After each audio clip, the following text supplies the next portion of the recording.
James Lynch here for Fight Bananas. So happy to be joined by one of the big winners at UFC Denver on Saturday, getting it done on short notice at Elevation. It's Evan Elder back here on the program. Evan, how's it going, man? I'm doing great, man. It's good to see you. It's been a long time. I know it has, and this fight just sort of snuck up, and that's actually kind of where I wanted to start. Like, how did this all come together? Because I just remember seeing like, oh, they've added this like welterweight fight to the card, and it kind of seemed like last minute. Like, take me through you even getting this fight and fighting on the Denver card last weekend. Yeah, man, it was super last minute. So Tuesday night, coming out of training, I was coming out of the PI and saw I had a call from my manager, Jason House, and so I was super excited because I was like, oh, there's probably fight news. So and plus, and I haven't fought in about a year. It was right at a year. My last fight against Genaro Valdez was July 15th of 23, and this fight just took place July 13th of 24. So it was 2 days shy of a year. So, anyways, I called him back because I was super excited. I was like, "Oh man, he must have fight news," and he was like, "Bro, can you fight this weekend at welterweight?" And I was like, "Yeah, for sure, man. Sign me up. I'm ready to take any opportunity I can get. It's been a year removed, so let's pull the trigger. Let's go." Did they say why they added this fight? Was it because there wasn't enough fights on the card or anything? Or they just, I guess you just took it as, hey, I'm fighting. Let's get on the plane. Let's do this. Yeah, I didn't really ask any questions in the sense of why are they just now adding me? I figured right away. I was like, okay, because he told me Darrius Flowers at 170 or whatever, and I figured, okay, Darrius must have been fighting on the card already, and he had an opponent fall out, and they just needed to step in. So that's what I assumed. And then the next day, I came to find out they just told him about the fight too. So we both got it on like 4 days' notice. So anyways, yeah, I'm not really exactly sure. I heard somebody say something about how they have to have, with ESPN, they have to have a certain amount of fights on the card, so they just needed an extra one or something. But I'm not real sure. But either way, 4 days' notice, we take the opportunity regardless. So did you know much about him before even taking this fight? Cause it wasn't a lot of time to prepare. I know you're always ready to go, but, like how much did you know about him before even taking this fight? Truthfully, I didn't know much. I remember watching, I'm good friends with, or friends and, former teammates with, Michael Johnson. That's my guy. And, I remember seeing Mike fight him, Darius's last fight. That's right. And Yeah. so I remember that was just the only recollection I had of him. I was like, okay, Darrius Flowers, I'm pretty sure that's who Michael Johnson fought his last fight at 55. And, so I was like, okay, I figured that he was like, just didn't want to cut back down to 55 and was fighting at 70 this time. And then I was just filling in for an opponent that fell out. But anyways, dude, truthfully, I was ready to take the fight. I was legitimately probably going to take the fight no matter who it was because I Yeah. was at a point where I was just like, man, it's been a year. I haven't gotten any news. I'm ready to just take any risk. I'm just ready to take an opportunity. Like, I don't care what it is. I just need to, it's time to do the damn thing. I can't allow myself to sit around and wait for, circumstances to be right or anything like that. So anyways, whenever he could have said, name disclosure, you're gonna find out at the fight, and I'd have been like, "Fuck, well that sucks," but I got to do it. But Yeah. anyways, he said Darius Flowers, and I remember him fighting Michael Johnson. So um, yeah, I just remember thinking, from what I remember, I think that it's definitely a very winnable fight. So that was about all I knew. So I was like, let's run it. Yeah, and it worked out, man. First stoppage win in the UFC for you, which is always great. Always looks good on the resume to get those stoppages. Where does this win rank? Because again, it was kind of last minute. You get to fight in Denver. There's all these different things going on. Like, where does this one rank for you? Amongst all the wins, it's just it's probably the best one just because I feel like the last one's always the best one. Our next fight's always the most important of our career, so um but I would say this one was extra cool just because it was short notice. It felt good to because initially I got the call and then right away, just like any opportunity, there's a little bit of nerves. There's when there's risk involved, there's going to be this the little voice in the back of your mind being like, play it safe, don't take the chance. And I heard that big time whenever I was like, Jason asked me 4 days notice. And I was like, oh man, maybe I should wait until the opportunity's right or whatever. And right away I was like, man, no, scratch that. We need to do this. So anyways, I forgot where I was going. Anyway, We're just talking about the win and like you got your first stoppage win. So yeah, where does yeah, the win my rank, fault. so to speak? Yeah. The win ranks, like I said, probably amongst the top. Biggest thing I think is just because it was my first arena card for the UFC. All That's my fights have right. Oh been, yeah, that's crazy. Yeah. yeah, all my fights in the UFC have been at the Apex, so much better fighting in front of a crowd, man. And I was super hyped because Dang, AirPod keeps almost falling out. You still hear No, me? it's all good. Yeah, I can hear you. Yeah, you're good. I'm gonna take that one out. Yeah, no These worries. damn cauliflower ears got me For all sure. messed Yeah, up. it's a rough go. No, but all my fights have been at the Apex, and this was my first arena card, and we were the very first fight on the card. So I was like, oh man, first fight with fans, and then we're gonna be opening up the card. I bet nobody's gonna be there. And then, dude, I got to the curtain. They opened up the curtains, and I saw it was packed, bro. There was so many people. It was pretty full right away. So man, it was awesome. It was that was the coolest part, just getting to be in front of the fans for the first time for the UFC. So I got to know, when did you find out about Trump? Because like you obviously referenced him in the post-fight speech about him almost being assassinated. Like when did you find out, and what's going through your head? Because like that was a pretty serious event that was going on, and then you had to go and fight. Yeah, man, it was crazy. We were actually I was in the back warming up for the fight, and my boy Tuco Tokos, he was in my corner. He came up to me while I was hitting bags. He was like, "Bro, they almost just assassinated Trump," and I was like, "No way!" I thought he was lying. You know, I was like, "No way, this is real." And I was like, "Why would he be telling me this right now? Like, why would he be freaking playing games with me right before I'm about to fight?" You know, I was getting warmed up. We were that close. Anyways, I was like, kind of disregarded it. I was like, "What? No way! Get out of here!" You know, I can't focus on that right now, anyways. Anyways, locked back in, and I was getting ready, and we go, you know, went out, fought, got it done, and there was about 2 minutes or so, you know, from the time that the fight got finished, and then all the cameramen coming in the octagon, and them getting us together to raise my hand and everything, whatever. And in between that time, Tuco was like, "Yo, that shit with Trump was real." He was like, "Say something about it," you know, and Good um, teammate right there. That's great. oh, Yeah. dude, there's nobody better. He's the man. He's the man. He's the best corner in the game, man. Um, but anyways, yeah. So I was like, dude, that shit was real. Like they really, I didn't even see anything about it because I hadn't been on my phone or anything. So I was just going off of what he told me. He was like, dude, they tried assassinating Trump. So he was like, say something about they tried to whack my boy. So because you know, I'm a Trump supporter, and so I was like, you know, said what I said. You know, they tried to whack my boy, but I'm glad he's good. So yeah, dude, that was just an insane. It was a pretty cool thing though. It was like, where were you when, you know? And it was like, where were you when Trump almost got assassinated? I was like, I was in there in the ring giving a speech about it. Yeah, I was gonna say, because like if you had known he'd been assassinated, I'm sure that's on your mind a bit as you're fighting. But you just at that point you just knew that he was shot. You didn't really know the details about it, right?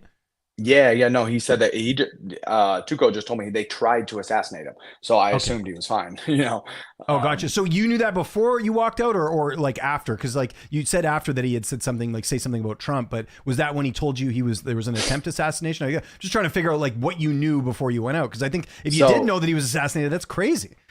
yeah, leading up into the fight, we were in the back probably I would say 20 minutes before I walked out, so pretty close. Like I was dialed in, I was locked in, ready to fight.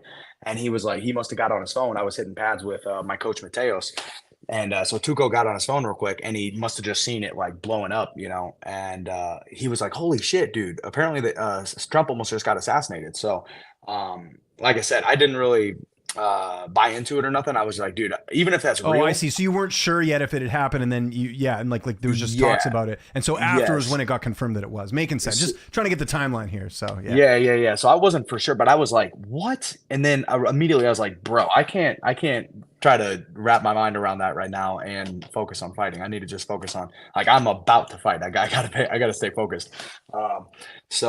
Anyways, after though, when we were in the cage, he was like, "Hey, that Trump stuff was for real. Like they really tried assassinating him." And I was like, "Wow, no way!" So that you know, I said something about it, but yeah, before that, it was just speculation. I thought he could have been just fucking with me or something. I was like, why would he tell me that? Like, why would he be joking about that or you know doing something to try to throw me off right before I fight? And but anyways, yeah, he let me know. He was like, I guess he got on his phone again and was like, saw that you know it was all over the place, so it was probably real. So yeah, you get the win. Obviously, great victory. When do you want to get back in there? You mentioned the layoff. I'm assuming you want to get one, maybe two more this year, just to kind of make up for lost time. Yeah, dude, I would love to get two more, at least one for sure. I'm targeting September right now, trying to get something locked down for September, anywhere in September, really. I believe there's a Manchester London card at the end of September, if I'm thinking correctly. No, that's next And weekend. I think the Manchester card. oh, it That's is. 304. Yeah, it is. Oh, Unfortunately, you're yeah. right. You're So right. hate to be You're the right. bearer of bad news, but yeah. Yeah, no, no, no. You're right. Where is there a September card that's out of the country? Yeah, that's September, I believe. No, September is the Sphere. I think you're thinking of August. Mm, August, they're going to Australia. okay, yeah, I'm all jacked up. I don't know. Apparently, I got hit more than I thought in the fight. Yeah, no worries. That's what I'm here But for. CTE is a hell of a drug. No, I'm playing. But yeah. Anyway, so scratch that. But yeah, I'm gonna look to try to get something in September. I think that'd be perfect timeline. 8 to 10 weeks or something. And then if we can get that done, and God willing, I get out of there without too many injuries or anything. Maybe get one in December. So try to get 3 this year. Okay. And correct me if I'm wrong. So you're in Vegas now, right? Because I know you were in Florida at Killcliff. You mentioned being in Vegas. Have you moved over there? What's sort of your training status right now? What's going on with that? Yeah, no, I've been living here in Vegas for about 4 months now. I really like it. Yeah, I've been in Florida with Killcliff for the last like 5 years, and so I just wanted to change something up, and Probably cheaper uh, too, right? It's pretty expensive to live in Florida. it's very expensive, but it's pretty expensive here too. So I Okay. think I'm either just broke, which was definitely true, or it's just kind of whether it's inflation or whatever's going on, it's kind of expensive At everywhere least you that get I've free seen. meals So. in Vegas, right? You get the PI meals and stuff, which is good. So Yeah, no, that was pretty much the biggest factor of me moving out here, not the free meals, but the PI in general. So yeah. I was having a lot of injuries. I was hurt a lot. Whatever I was doing something really wrong as far as it wasn't even just that particular moment in time. I feel like I just chronically overtrained ever since I started training. Ever since I was 13 years old, I thought that, to be the best fighter in the world, I got to be working harder than everybody. So every time I stepped on the mats, I tried to kill myself. That's what I thought a champion would do. So did that until I was 26. And, 13 years later, I was just broken. And so, anyways, I moved out here with hopes to kind of reshape my training to where I'm really just prioritizing being healthy, making sure, because I think it's something that we do wrong a lot in this game is just we prioritize training hard, and then it leads to a bunch of injuries, and then the training hard leading to injuries leads you to be completely out of training in general. So it's like I don't know if it was worth breaking yourself, to try to do more. Sometimes more is less, and so anyways, trying to play with that intricate balance of just doing the smart work and the hard work, finding what days to rest and recover to prioritize so I can go back to the gym and redline and push my limits and everything. So it's been really good though, man. I really love it. Uh, really enjoying all the training out here and being able to just kind of uproot and just move to a different spot and just change everything around. So it's been good so far. Okay. And any ideas on the next opponent that you want to have, or I guess it depends on like, you want to fight in September, whoever's available, something like that, or is there anyone on your radar? No, man, I got nobody on my radar. I'm not really one to have beef or nothing. It's not like I'm trying to put a hit on anybody, but I'll take whoever they give me, man. Whoever. Like I said, this past weekend, man, I was really ready to accept a fight against anybody. So I think it worked out great. It was a great fight for me to come back after being gone a year, and especially taking the fight on short notice. Glad that things went well, and just super excited to be back. But as far as a specific opponent, no specific opponent, just whoever they're willing to give me. And I feel like right now I'm not in a position to be calling shots.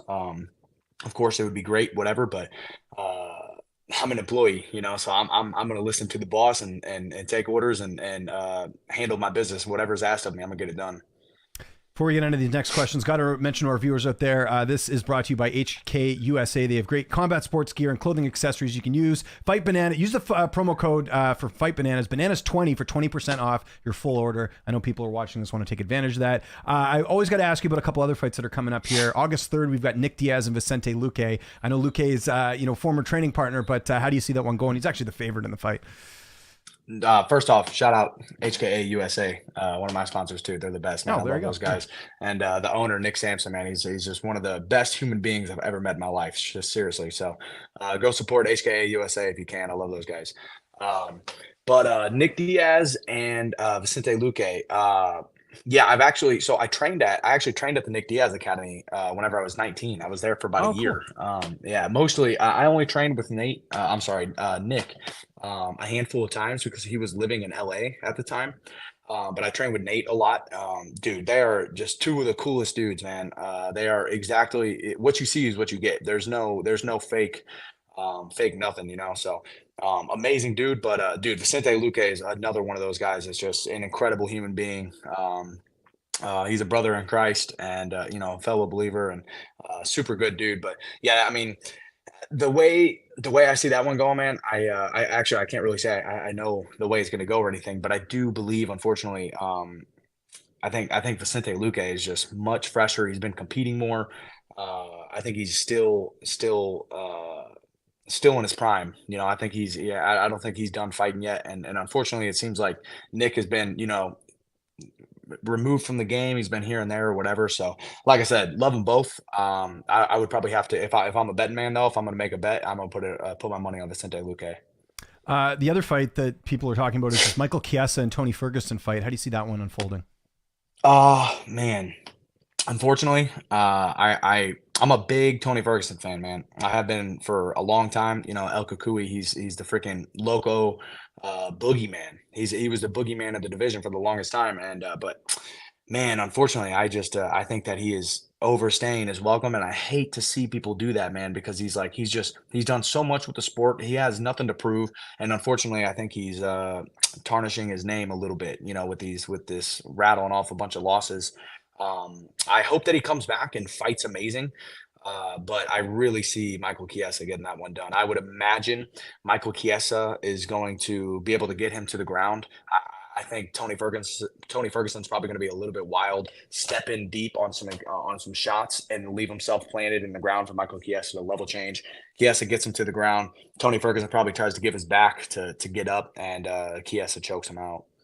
Corey Sandhagen and Umar Nurmagomedov. Who do you see winning that one in the Middle East? Oof.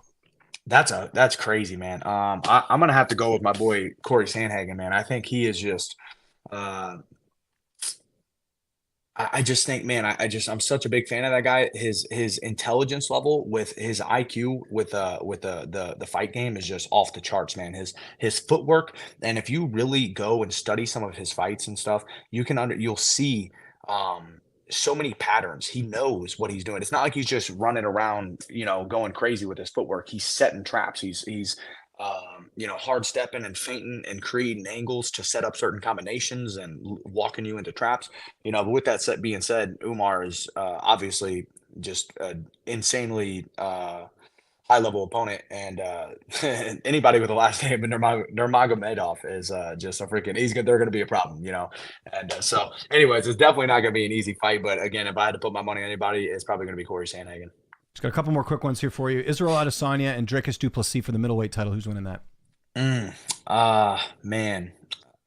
So first off, I got a cool story about Dricus. Me and him, whenever I moved down to Florida 5 years ago, um, down to before it was Kill Cliff, it was called. We were at Hard Knocks 365 still. Yep.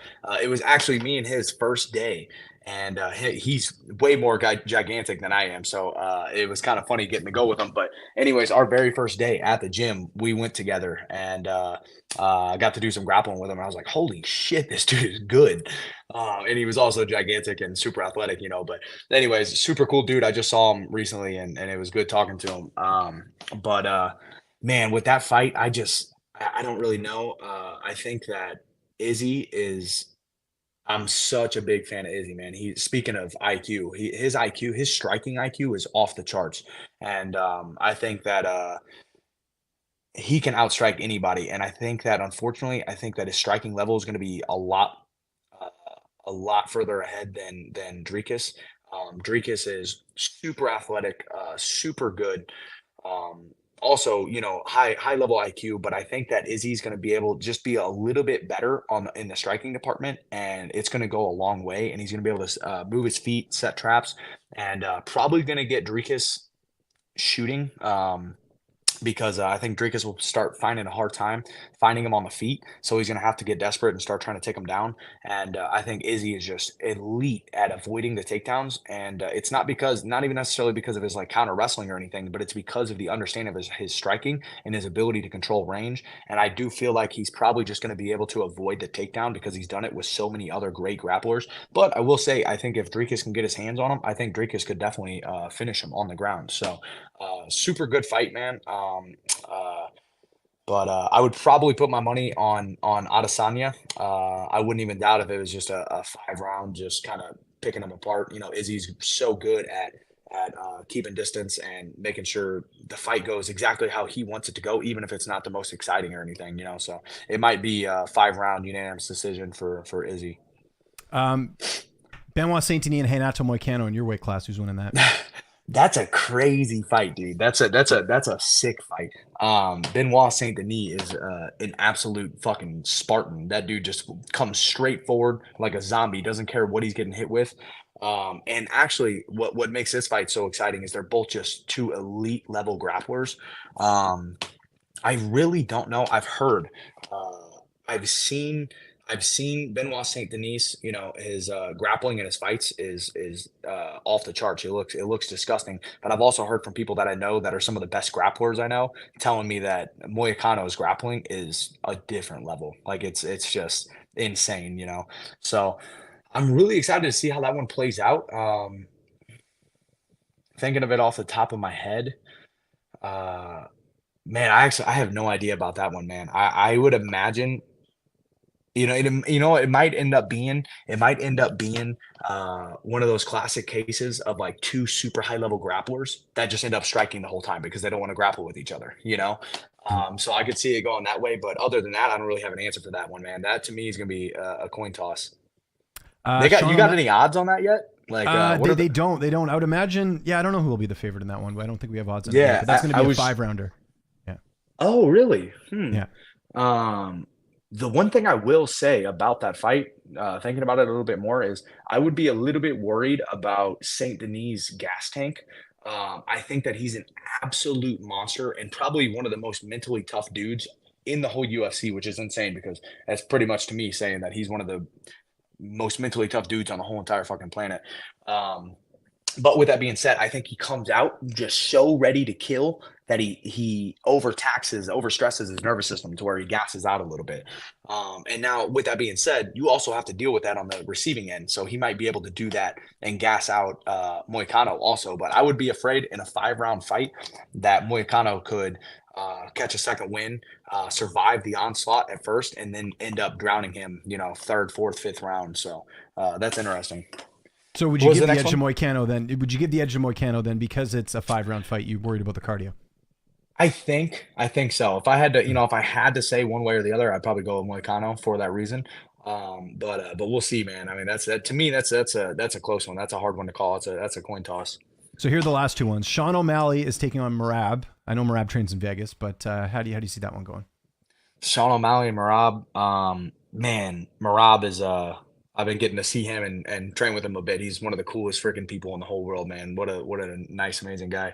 I'm a enormous fan of Sean O'Malley, though. I think he is the highest level striker in the UFC, which is crazy because there's guys that like Israel Adesanya and Pereira and guys that come from these elite level striking backgrounds. But I think as far as MMA striking, Sean O'Malley is the most well put together, calculated, calibrated striker there is. So I do think that similar to the Aljamain Sterling fight, dude, you got to be careful. The same way with Adesanya, what we were just saying with Adesanya. Uh, it's so hard to close the distance to get your hands on these guys to grapple them when they're such high level strikers, especially long, lanky guys that are so good at controlling range and distance and have good footwork because it's really hard to trap them and put them up against the cage, which is where I think Marab does his best work is like when he can, just like Khabib, if he can grab a hold of you, push you up against the cage, drag you down, beat you up, wear you out, make you tired, get you quitting defending takedowns. That he breaks people, and so much so that they just literally almost stop defending the takedown because they're just like, well, I can't stop it for that long. Um, I don't know if that will be the case with Sean O'Malley. Again, uh, I would probably have to give the edge to O'Malley. With the striking advantage. But I don't know, man. Who knows? Marab is a different level beast, man. Speaking of high level mentalities, that dude is as tough as they come. And look at him being able to out wrestle a gold medalist, Henry Cejudo, taking him down almost at will and being able to handle him. So we'll see if he can close that distance and get his hands on O'Malley. O'Malley's going to have a tough time, but we'll see. Again, if I had to put my money, I would probably bet on O'Malley just because I think that it's hard to get your hands on somebody like him. You got to walk through a minefield first. And if it happens, Holloway and Topuria, how do you see that one going? Dude, that's probably my favorite fight. I'm so high on Topuria right now, man. I study him so much, trying to get some of my boxing like his. I think he's got the most dangerous striking in MMA, probably. Well, aside from Pereira, in the division, let's say. We lose you. I bet he got a phone call. Let's see. We still got him. Might have to end this here. We'll see. We'll see. Power of doing this live. Evan, do we got you there? Wait another minute or two. See if he comes back in. If not, we can. There we go. Oh, can you hear me now? Yeah, you're back. Yeah, I can. Sorry. Yeah, just Holloway Topuria. You were kind of talking about Yeah. Sorry, I got a phone call. Hopefully, I figured as much. Yeah. No, we're Yeah, this is pretty much the last question. So I have my phone silenced. I was hoping it wouldn't come through. Oh, it's all good.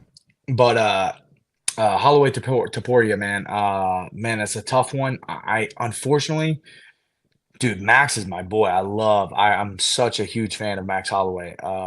And he does, again, dude, going back, I probably sound like a fucking broken record. I keep talking about these long rangey strikers, but I think that. Oh, it's got another phone call. He's a popular guy. This is what happens. And I should get less popular people on here, and they won't get phone calls. I don't get many phone calls. I'll be honest. Hey, what's up? We got you back. We back.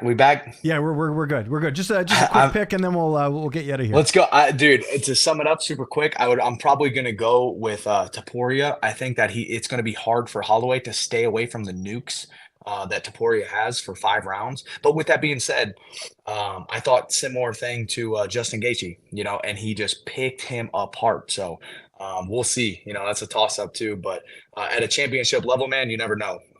It's whoever shows up that night. But I think it's going to be really hard for him to avoid the nukes that Topuria has in his hands for 5 rounds. Evan, this was awesome. Thanks again for doing this. Anyone you want to thank before we get out of here? Any sponsors, social media, anything like that? I'll give you the last word. Man, first off, sorry for the disruption. You're popular. There at I the end. get it. People calling you. It's all good, man. No. But man, just thank you so much for having me on. So good to see you, man. So good to talk to you. It's been a long time. Well, I'll probably see you at some point because I go to Vegas a lot to cover these cards. So let's go. Let me know when you're out here. But it's only 2.5 hour flight from Vancouver where I am. Florida was a little bit further, but I'm sure one of these days we'll cross paths. So. Yeah, so let me know whenever you're out here. I will definitely. But as far as thanking anybody, man, I got too many people to thank. We'd be in here another hour. So anyways, if anybody watches this and sees this, I love you guys, everybody, man. So I say it all the time, man. God's blessed me with so much more than I deserve, but my greatest blessing of all is the people He's put in my life, man. I have the best support system. I love you guys so much. I do this stuff for much more than just me. When I win, we all win, and I can't wait to do big things, make you guys proud, and make the world a better place. So let's go.